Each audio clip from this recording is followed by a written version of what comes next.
I've just spent 10 days exploring Japan.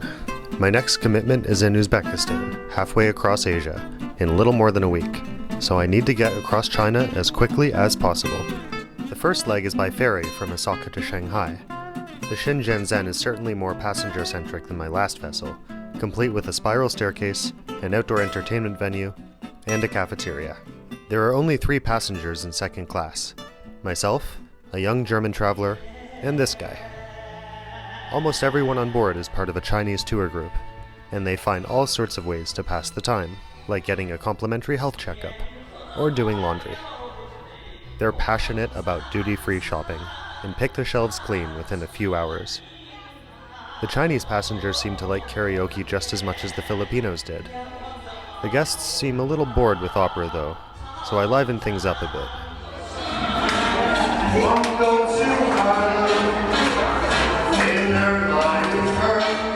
I'm treated like a celebrity.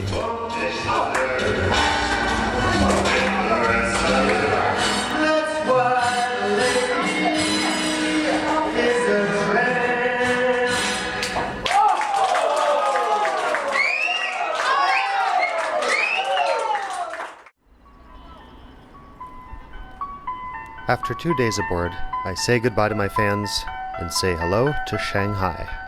It's a rich, modern metropolis, where Chinese flags fly atop buildings built a century ago by the British, and communism is in full retreat. I only have 1 day here though, so before long, I'm on board a train to Xi'an. Outside of Xi'an, row upon row of newly constructed apartment towers ring the city, and a permanent haze blots out the sky.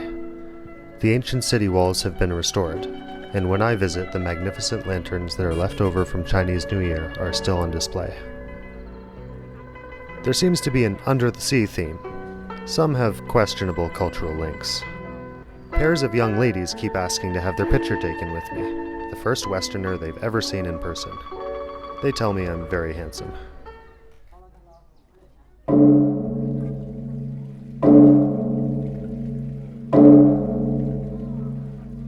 I'm standing in front of the Small Wild Goose Pagoda, part of a 1,200-year-old temple complex here in Xi'an.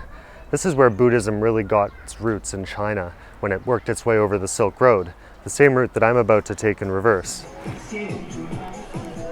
Before I climb on the next train heading west, I get a glimpse of the nightlife of Xi'an.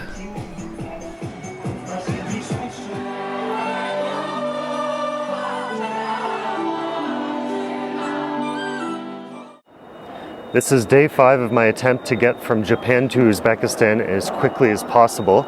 So another new day, another new Chinese city, and another massive infrastructure project. This isn't a particularly big city or a particularly important city, and yet this station is massive, brand new, and all around it you can see construction of a brand new community.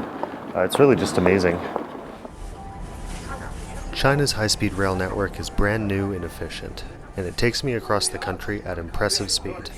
The landscape flashes by, and I begin to appreciate just how large and varied China really is. I pause overnight in Urumqi, the capital of China's restive northwest, not often seen by foreigners. I am exhausted, and the first hotel I went to said that they don't accept foreigners. But that's alright really, because this hotel, for only $30, it's pretty nice. Does smell a little bit like sewage, but what can you expect? Then tomorrow, another 1,800 kilometers. The train from Urumqi to Kashgar takes another 24 hours. The hours blur together. When I notice that my lunch in the dining car still has eyeballs, my sanity begins to drift. I practically kiss the ground when I arrive in Kashgar, but I think twice when I see a camel walk by. There's no time to rest though, and straight away I'm in a series of share taxis that take me the rest of the way to China's western border. Grazing cattle often block the road. One driver plays for me a decidedly odd music video. Finally, after 4 days of non-stop travel, I approach the remote mountain pass that marks the border between China and Kyrgyzstan. I'm about to enter Central Asia, one of the world's least understood regions. It's bound to be an adventure.